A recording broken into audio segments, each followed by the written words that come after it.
सरकार को ये संदेश दे रहे हैं कि भाई आप जिस भाषा में भी आप समझ सके उस भाषा में समझे। गवर्नमेंट को इस धरने में झुकना ही पड़ेगा सर, ये 100% मैं आपको दावे के साथ कह रहा हूँ। तो मैं भी कह रहा हूँ कि झुकना पड़ेगा, वो तो मैं भी झुकना पड़ेगा। वो हमारे को हमेशा एक ही चीज सिखाते हैं, डरना नहीं है, लड़ना है और मजबूती से लड़ना है। देखिए भजनलाल सरकार, ये अब ये ऐसे लोग आ गए अब सिस्टम में, अब ये मंदिर मस्जिद की बात ही नहीं करते। फर्जी सरकार का मतलब ये है, भजनलाल ने खुद छुप के बैठा है और आगे पुलिसों को आगे धकेल रहा है।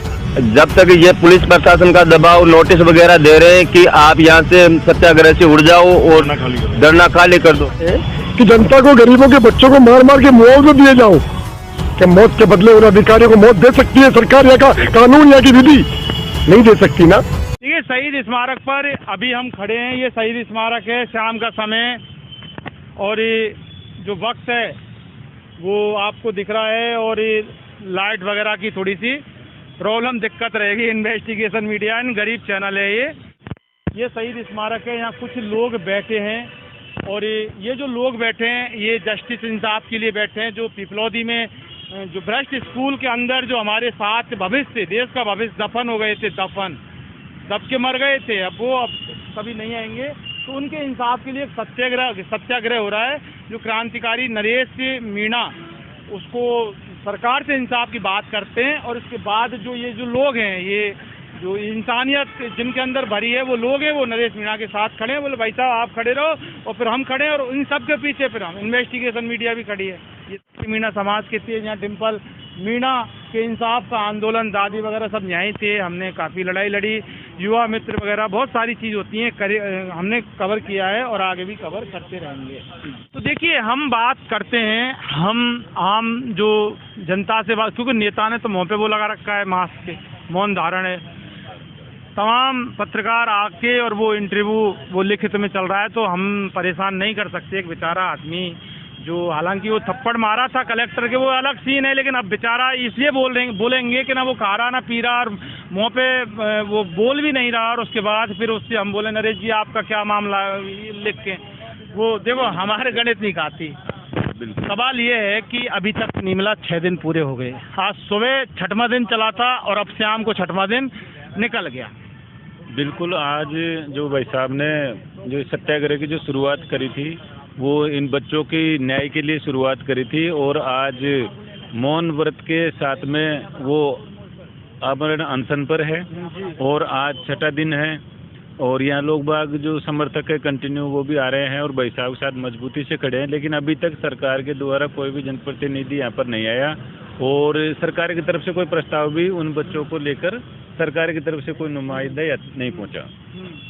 तो फिर ऐसे कैसे काम चलेगा? 6 दिन हो गए, कितने दिन और? मैं तो ये कह रहा हूँ अब भाई साहब ने तो निर्णय ले लिया, नरेश मीडिया के सामने लिया है और ये पूरा रिकॉर्डेड है और वो इस तरह के जो प्रयास पहले भी कर चुके हैं और उन्होंने न्याय दिलाया लोगों को, न्याय के लिए वो अंतिम सांस तक लड़े हैं और हमें पूरी उम्मीद है कि वो इस लड़ाई को भी जीतेंगे।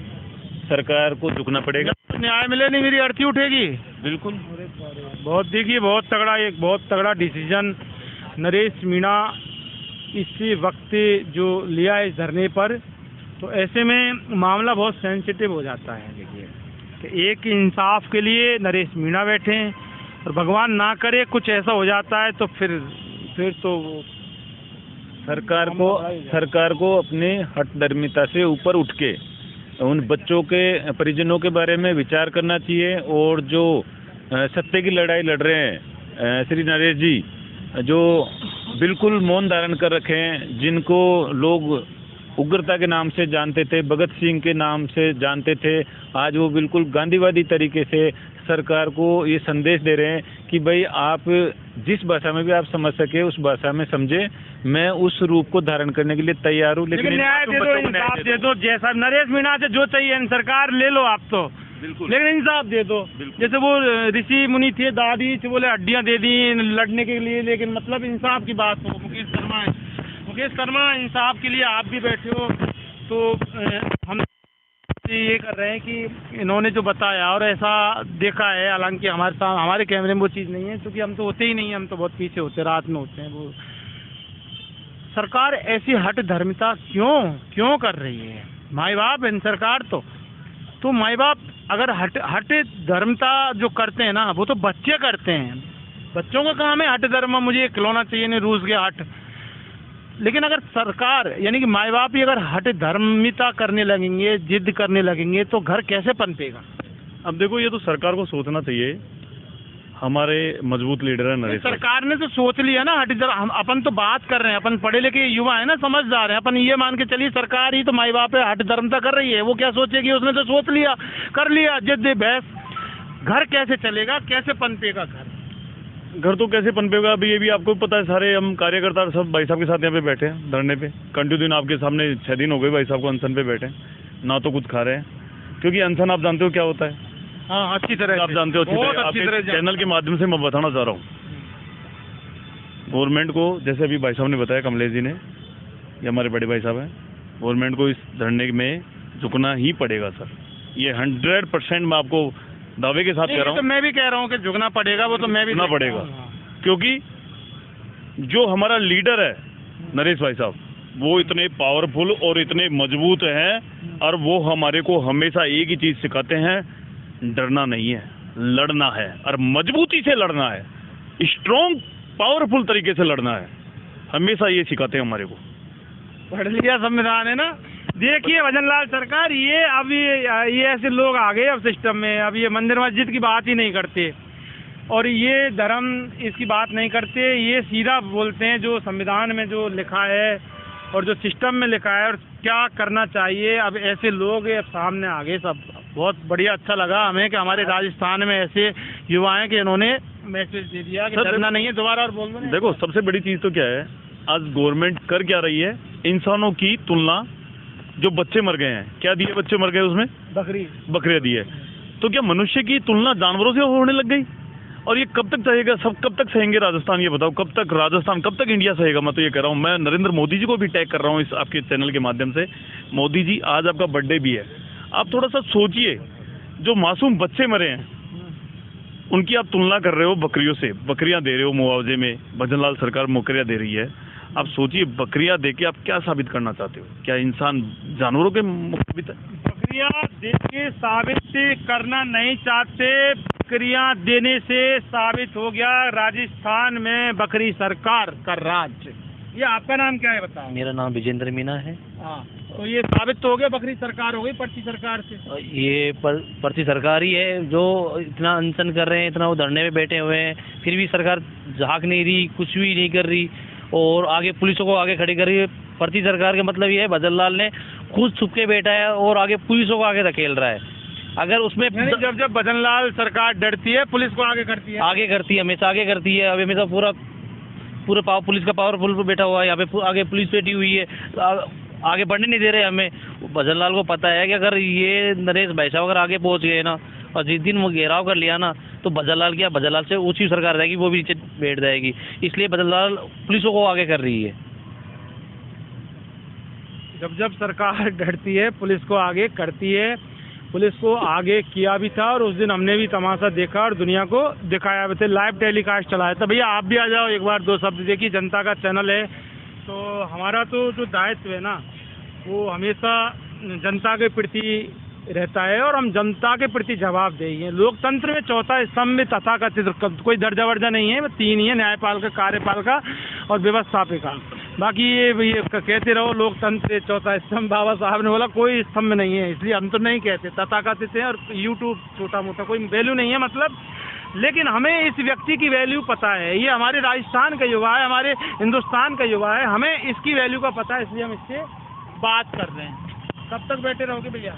जब तक ये दलिलों को और आदिवासियों को जब तक न्याय नहीं मिलेगा, जब तक हम यहाँ पर धरना बैठे रहेंगे। आदिवासियों को न्याय चाहिए आपको? आदिवासियों को, जब आदिवासियों को न्याय चाहिए, आदिवासियों को न्याय। आदिवासी के बच्चे हैं तो आदिवासी हैं, जब बच्चे राजस्थान के बच्चे, हिंदुस्तान के बच्चे, जब भी तो न्याय नहीं मिल रहा, हम पिछड़े हुए हैं, आदिवासी हैं, गरीब लोग हैं, जब भी तो दिल मान रखा है कि ठीक है, जो भी दिया जो सब ठीक है।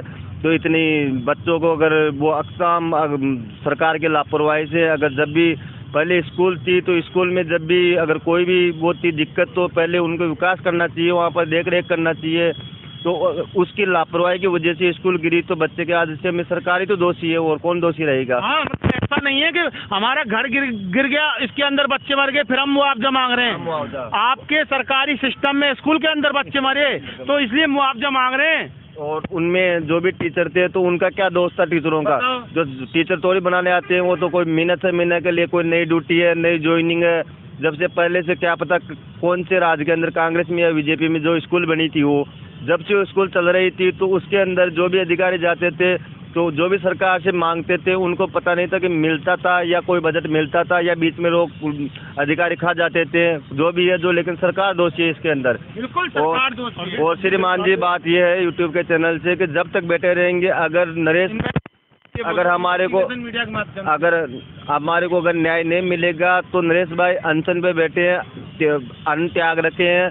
अगर जब तक ये पुलिस प्रशासन का दबाव, नोटिस वगैरह दे रहे हैं कि आप यहाँ से सत्याग्रह से उड़ जाओ और धरना खाली कर दो, अगर कुछ भी अगर नरेश भाई को अगर यहाँ से अगर उठा लेगी पुलिस या कोई कहाँ से भी अगर जेल भी डाल देगी तो हम खुद पड़ जाएंगे, हम जगह जगह धरना कर देंगे, जगह जगह रोड जाम कर देंगे।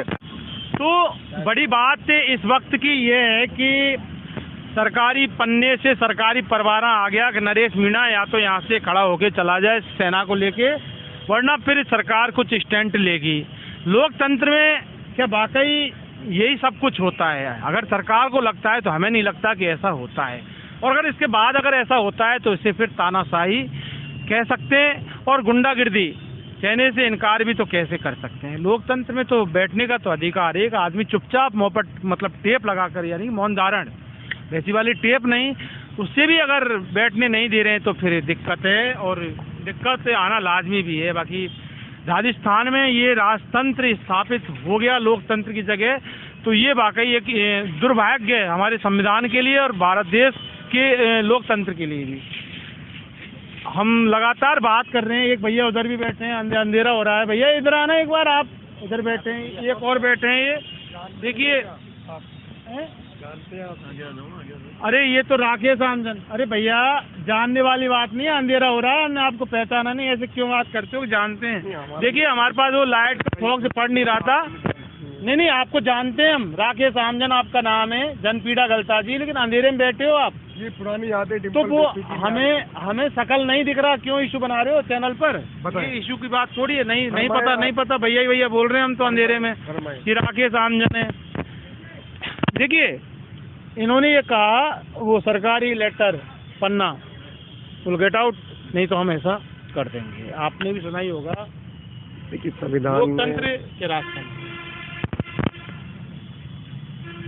संविधान में, लोकतंत्र में धरना प्रदर्शन करना नागरिकों का जनता का अधिकार है, और ये अधिकार संविधान ने दिया है, लोकतांत्रिक व्यवस्था ने दिया है। ये किसी के बात की बहुमति नहीं है, तानाशाही नहीं है। और रही बात नोटिस की, वो काम सरकार का है नोटिस देना, उसका जवाब देना जनता का काम है, नागरिकों का काम है, संविधान का काम है, विधि का काम है, दे देंगे जवाब। लेकिन उनका काम वो कर रहे हैं, हमारा काम हम करेंगे, ये जनता करेगी। अब क्या करेगी वो भविष्य गर्भ में तमाम आवाम देखेगी, मुल्क देखेगा, कानून व्यवस्था देखेगी, निरंकुश सरकारें देखेगी, तानाशाह सरकारें देखेगी, तानाशाह ब्यूरोक्रेट्स देखेंगे। जो ब्यूरोक्रेट्स फर्जीवाड़ा भ्रष्टाचार करके वो भ्रष्ट IN JN झालावाड़ के पिपलौदी के जो भ्रष्ट अयोग्य मंत्रियों की जेबें भर रहे हैं, जो भ्रष्ट अयोग्य कलेक्टरों की जेबें भर रहे हैं, और गरीबों के बच्चे मरने के लिए छोड़ रखे हैं कि जनता को, गरीबों के बच्चों को मार मार के मुआवजा दिए जाओ, कभी बकरियों का मुआवजा, कभी किसी प्रकार भेदभाव पूर्वक 2, 4, 5 लाख का मुआवजा। तो ये संवैधानिक रूप से भेदभाव नहीं होना चाहिए। जो मुआवजा है उसकी समान राशि होनी चाहिए, समान प्रकरणों में। मौत तो बच्चे वापस नहीं आएंगे, एक संबल के तौर पे और एक सम्मान के तौर पे कि वो सम्मानजनक जीवन जी ले, कुछ सहारा मिल सके। बाकी कोई पैसे का भूखा नहीं है। क्या मौत के बदले उन अधिकारियों को मौत दे सकती है सरकार या का कानून या की विधि? नहीं दे सकती ना। लेकिन आज फिर किसी का नंबर आएगा, रोज किसी का नंबर आ रहा है।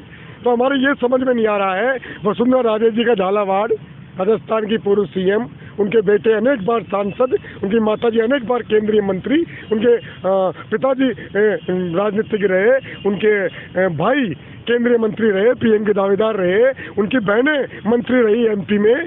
हमें ऐसा शासन दे रहे हैं आप जहाँ रह रहे हैं। सोचने को मजबूर है लोकतंत्र, संविधान, विधि, यहाँ का किसान, मजदूर, पीड़ित, कि हमारे बच्चे पीढ़ियां सुरक्षित नहीं है। तो क्या इस दिन के लिए हमने लोकतंत्र को चुना था? फिरंगी कोड़ों से लोकतंत्र में चुना था।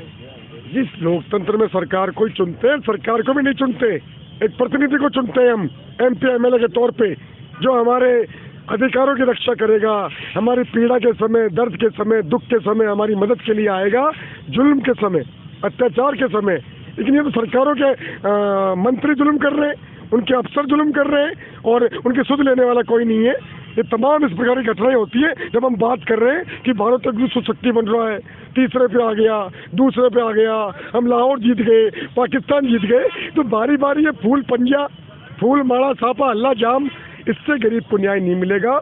इससे तो मजदूर, किसान और निचले वर्ग के उन शोषित वर्गों को जिन्होंने सैकड़ों साल गुलामी सही और दास्ता सही और त्याग बलिदान करके इस धरती को, इस प्रकृति माता को आज़ाद कराया, आज हम उनके बच्चों को ये सिला दे रहे हैं, ये परिणाम दे रहे हैं। हमने इसलिए इन नालायक, अयोग्य, बूढ़े, बीमार, लांघिया नेताओं को नहीं चुना कि ये चरस, गांजा, इसमें अफीम, जुआ, सट्टा बिकवाए और हमारी धरती माँ को, प्रकृति को, हमारे बच्चों को, पीढ़ियों को खत्म करे।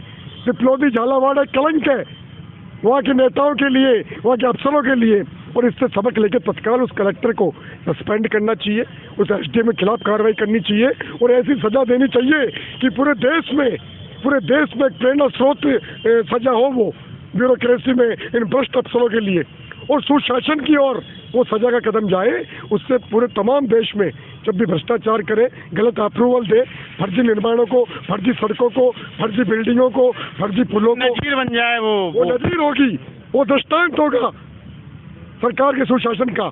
सर, लेकिन अभी ये 6 दिन हो गए इनके आंदोलन को, तो आगे इस तरह से अब पन्ना आ गया कि सरकारी पन्ना नोटिस, तो अब ऐसे में न्याय अभी तक मिला नहीं है, तो फिर न्याय कैसे मिलेगा पिपलौदी के बच्चों को? मैं अभी जाके आया था जयपुर कलेक्ट्रेट से कि भ्रष्ट अधिकारियों को इस तरह हटाना पड़ता है, लड़ना पड़ता है। जिस तरह भगत सिंह लड़े, जन नरेश लड़ रहे हैं, ऐसे तमाम देशवासियों को लड़ना होगा।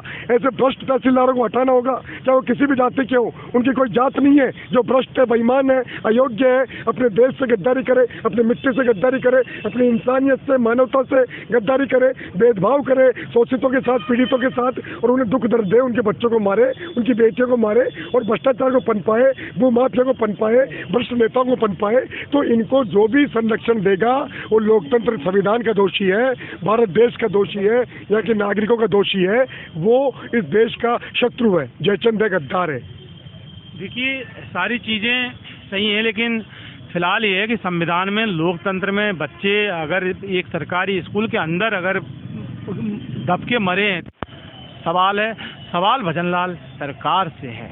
इन्वेस्टिगेशन मीडिया के लिए शहीद स्मारक से पवन कुमार के साथ मैं जितेंद्र शर्मा।